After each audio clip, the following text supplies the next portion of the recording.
people to hear this. Our generation is the most irresponsible group of black men in the history of the world. I'm talking about myself. I'm going to tell you why I say that. In 1988, a group was created. Well, actually, in 88, our people were listening to this new form of music called hip-hop. And a group came out called Public Enemy that told us to love ourselves and stand up. And they used terms for us: kings, queens, warriors, lovers, people's proud, sisters and brothers. They told us to have self-respect, and they told us to fight the power. Don't let anybody hold you down. Right. And a whole generation of young people, through music, was beginning to connect with Brother Malcolm X, Omar Wally from the past, with Elijah Muhammad and his teachings, with Marcus Mosiah Garvey and the UNIA, with the freedom fighters of the past, and we were becoming conscious of doing for ourselves, not just in America, but around the world. And then something happened.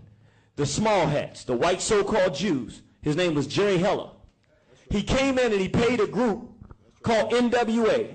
We don't use the N-word. I have to disagree. I respect my brother, but we're not ends. We can't be ends and black people at the same time. We can't be ends and Africans at the same time. Yes, sir. If we're going to actually make a difference, we have to make the decision as responsible black men to do something we didn't do then. We tried to play the game. Public Enemy tried to peacefully coexist with a group that came out. I'm going to the question, but it's very important. How did we get here? Because they took the black woman from being a black woman. When I grew up, we called them honeys because honey was sweet. Anybody grew up my time, y'all remember, we called them honeys. Baby dolls, something beautiful.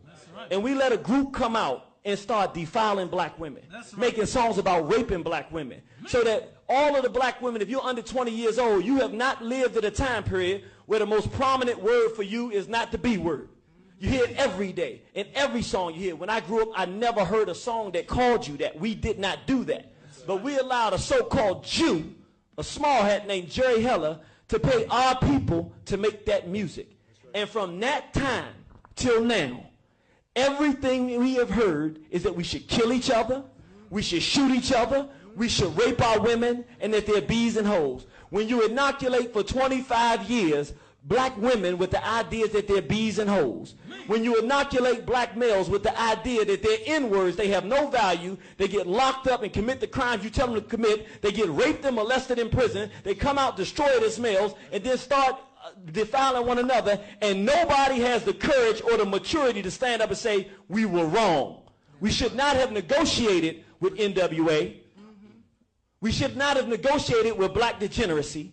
We should have made a stance against it. What we have today is a situation where every one of our young people are under siege, because now whites are paying for the new Uncle Tom that you were talking about before. Who was the new Uncle Tom of our time? The pedophile and the homosexual, who whites are paying to violate our sons and violate our daughters and pull them into cultural degeneracy to destroy black families. When a black female is so confused that she doesn't know that the proper mate is a black male, you don't have to worry about a revolution. You don't even have a family to produce a child to even have a revolution. So what we have right now is a state of emergency where this is the last thing I want to say, because I know everybody wants to say something, but it's a state of emergency, and there's a reason. We are so cowardly because we see that as black men, we sat down and let this happen, and now we can't fix these guys because they're going to prey on my son, and they're going to prey on my little daughter here. So now we got to fix the problem, and we're too scared to go out here and say, we messed up, let's turn it around. We are no longer N-words.